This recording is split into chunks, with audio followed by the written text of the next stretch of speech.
A few nights later, middle of the night, I'm waking up. I can't breathe. I get in the Uber and I go down to Northwestern Hospital. They're checking me out. It's literally like 3 in the morning. They're checking me out. I had to cancel off work and everything the next day because I was in the hospital in the middle of the night. Nothing. They find absolutely, positively nothing. It feels like my throat is closing. I believe I was choked. Then that's when the dishes are thrown. So one night I was in there mixing. I had on my studio monitor headphones, so blocking out sound and everything. All of a sudden I hear and feel this loud bang. And so initially I think, oh, is it lightning or something? But my desk sat right against the window. So literally I was looking outside. There's no rain. There's no lightning. There's no nothing. There's no thunder. Clear night. So I'm thinking, oh shit, somebody's broken in here. And so this is before I owned any firearms. I had a baseball bat under the couch. You've always had your weapons. You was always brass knuckles, everything. I've been like that since a kid. I was a kid. Like, I'm going through therapy and learning like why I'm like that now. I was a kid carrying pocket knives and stuff to elementary school, and would never tell any of the other kids or anything because I knew I would get in trouble. But I was that kid that was always like, yeah, if something go down, I'm gonna take care of it.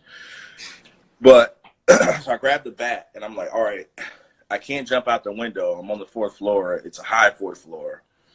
I jump out, it's over. Or I'm breaking something or I'm dying. And so I think, well, I guess I got to defend myself. I'm not going down bent over. So I'm holding my breath and everything, like just trying not to make any noise. And I'm inching towards the door. And I'm like, all right, on count of 3. And this is me talking to myself. I'm just going to run out. And whatever happens, happens. 1, 2, 3. And I run out. Nothing. It's quiet. It's still. Wow. I turn on the bathroom light. I check in the bathroom or the cabinets and the shower, all that.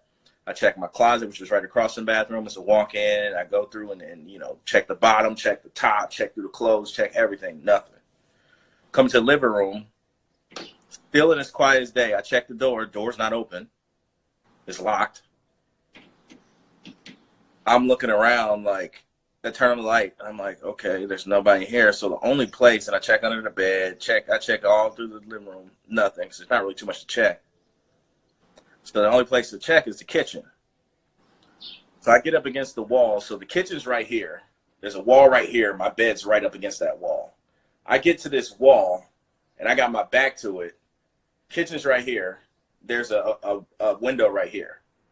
So I'm up against the wall, looking through the window, trying to see if I could see a reflection of anybody in the kitchen.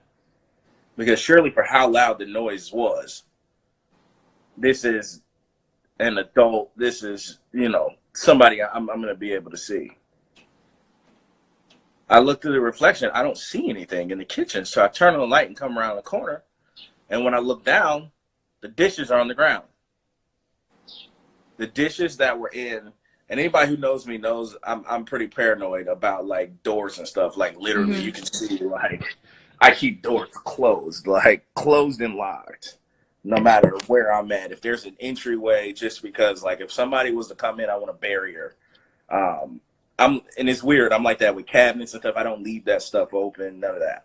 The dishes that were in the cabinet to the far end of the kitchen. It was a long kitchen. So it wasn't a wide, it was just a long one. And literally like maybe 2 or 3 feet between you and like the stove and the refrigerator. And it was just long, but it was more like 9 feet from where the dishes were originally placed to where they had landed.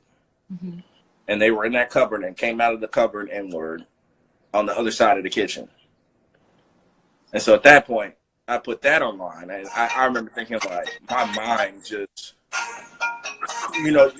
that feeling when the world just kind of, like, comes in and you just hear, like, what is Holly, this? hold on. I can't hear you. That was my mom's song. Hi, Mom. But it was, the world just kind of struck in, and I'm just like, what the fuck is this? and I figure, I'm like, all right, there's something here. And so I type it in on, put it on Facebook again. This is obviously when I was in my pure Facebook addiction. And her mom, my friend Lily's mom, replied again and said, "You're dealing with a negative energy. You're dealing with a demonic spirit that's going to try to hurt you. It knows that I'm messaging you now. What you're going to have to do is, here's my number." She lived out in California. "I want you to leave the building now. Call me once you're away from the building." Because, and she just said, "Just call me once you're away from the building." And I make that distinction because at the time I didn't understand what was the point of calling her away from the building. I try to call her in the building as I'm walking to the elevators. She answers, but immediately hangs up. So I'm in the elevators, I call her again, and it immediately hangs up. Okay, so she's not doing it. She's not doing it. So I try to call her because, now mind you, I used to call my mother in the morning time when I was heading into work or heading into class, just checking on her. And I would do this literally. I'd call her in my apartment and talk to her as I walked into the train station. So I was used to, there's no signal issue or anything like that in this building. Literally, I was used to being able, I would be talking to her on the elevator going down. And so I get to the front of the building, like I'm outside. I try to call her again, same thing. She gets like one or two words out and it click. And so finally I get 2 or 3 blocks down the way and the phone is able to be answered. And she goes, "Whatever's in that building knows that you're trying to get help and they're trying to prevent this call from going through." And so then she proceeds to tell me how to get rid of it. And so, I went to this alchemy store that was like down the street, got some sage, got some salt from the store, and did a cleansing. And it worked. The cleansing worked. I remember the feeling, though, going back into that apartment because, I watched so many TV shows and documentaries and stuff about hauntings. And I was kind of scared because I know that sometimes when you cleanse it, it gets worse. Sometimes it just aggravates the spirit and it pisses them off. And now you're dealing with a stronger force.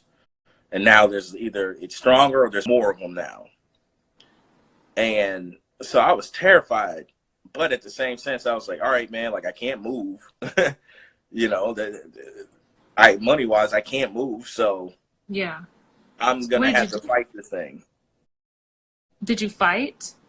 Yeah. I did the cleansing, and the cleansing worked. So it wasn't much of a fight at all. The cleansing worked, and I saw it. They really do like interrupt calls because that thing that happened with Medium when I tried to contact her and I fell into sleep paralysis and all that extra stuff.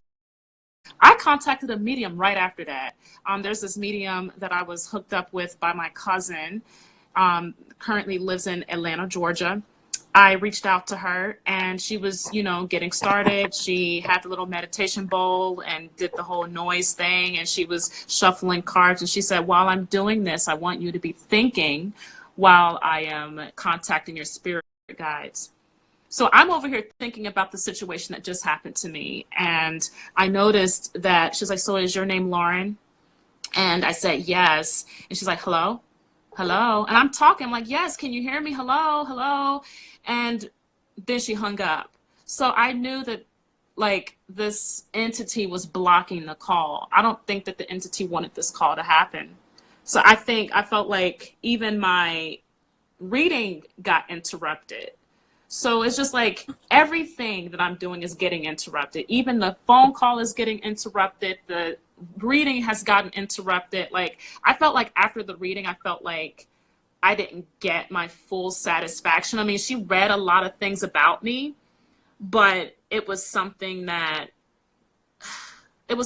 wasn't like something that I didn't want to focus on. Like she talked about the things about my dad, which was true. She was right about my dad. And then she was right about, my current spiritual situation. She was like, you have like a disconnect from God. Why? Why do you have a disconnect from God? Do you think that God is a punishing God?